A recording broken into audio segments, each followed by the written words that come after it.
Good day, teachers and my dear friends. Today, me and my group are going to present a play on farmers, the backbone of agriculture. किसान एक magician है जो मिट्टी से पैसा उगाता है। इंडिया को लैंड ऑफ एग्रीकल्चर माना जाता है और किसान हमारे देश की आत्मा है।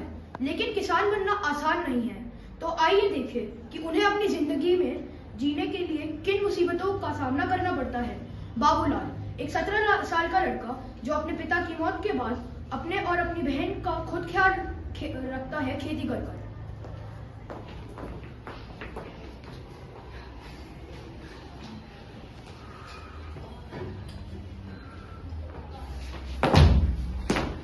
अरे बाबूलाल, ये तो मैं क्या हो गया? पायल जाके अपने भाई के लिए पानी लेकर। भैया को ये क्या हो गया? कुछ नहीं, ज्यादा थक गया होगा।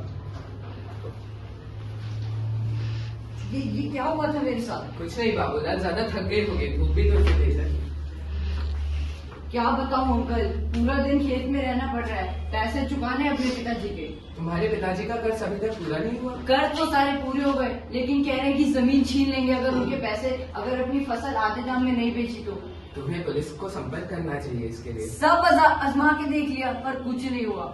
आप चिंता मत कीजिए, आप देरी हो रही है, आपके बच्चे इंतजार कर रहे होंगे। चलो ठीक है, कुछ काम हो तो मेरे को याद करना। मेरी जिंदगी कब ठीक होगी? मैं कर्ज चुकाते चुकाते मर ही जाऊंगा। कुछ तो उपाय दीजिए भगवान। बाबूलाल जैसे कई किसान हैं जो रोज अपनी जिंदगी जीने के लिए लड़ते हैं। इस दुनिया में सरवाइव करने के लिए हमारे देश में हर साल 5,670 फार्मर्स आत्महत्या कर देते हैं, और सिर्फ कर्ज की वजह से ही नहीं पर बहुत सारे चीजों की वजह से, जैसे ड्रॉट, फ्लड्स, फसल न उगने की वजह से और कई सारे। तो देखते हैं कि इन सिचुएशंस में किसान करते क्या है। ये क्या हो गया? मेरी पूरी मेहनत बर्बाद हो गई। ये क्या हो गया भगवान, ये क्या हो गया?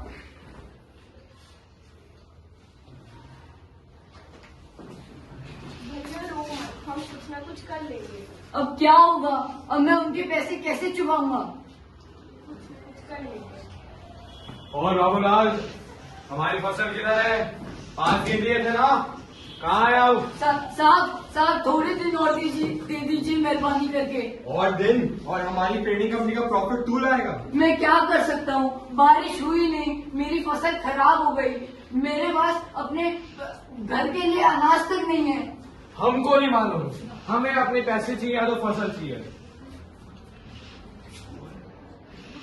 साहब बाबूलाल, ये तुम गलत कर रहे हो। आप हमारे मामले से बाहर रहो।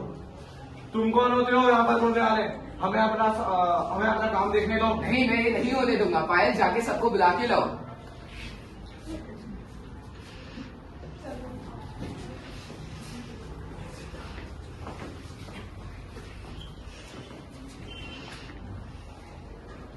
Good day ma'am. हाँ आइए, आपने न्यूज देखी? ये देखिए, ये न्यूज इतनी तेजी से वायरल हो रही है, हमारी पार्टी पे सवाल उठाया जा रहा है। क्या कर रहे हो? मैम हमारे पास तो कंप्लेन ही नहीं आई है। I don't want excuses, I want you to take action and arrest those harassers and do not forget to provide those farmers funds. Yes ma'am.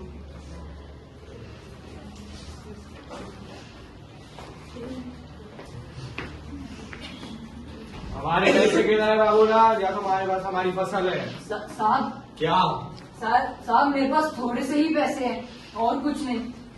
ये तूने गलत किया बाबूलाल, अब तुझे इसकी कीमत चुकानी पड़ेगी। साहब हैंड्स अप राइट नाउ। बहुत कुछ कर लिया तुम दोनों ने। You both are under arrest for threatening and harassing a farmer. No, इन दोनों को थाने ले जाओ और मुझे बाबूलाल से बात करने दो। ये सब क्या था? आप कौन हो? मैं FAS की मेंबर हूँ, फार्मर एडवाइजरी सिस्टम। मेरा काम तुम्हें एडवाइस करना है फार्मिंग करने के लिए और तुम्हें गाइड करना है।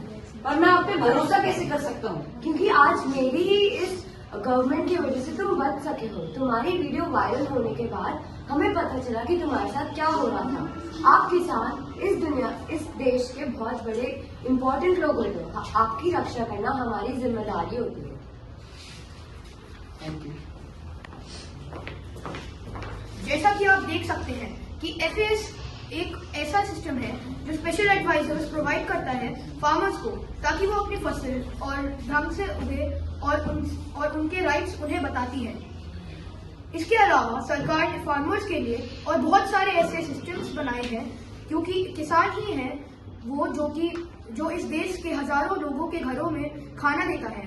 In India, nearly 2/3 of the population rely on agriculture for their livelihood. Truly said, farmers are the backbone of agriculture and the soul of the nation.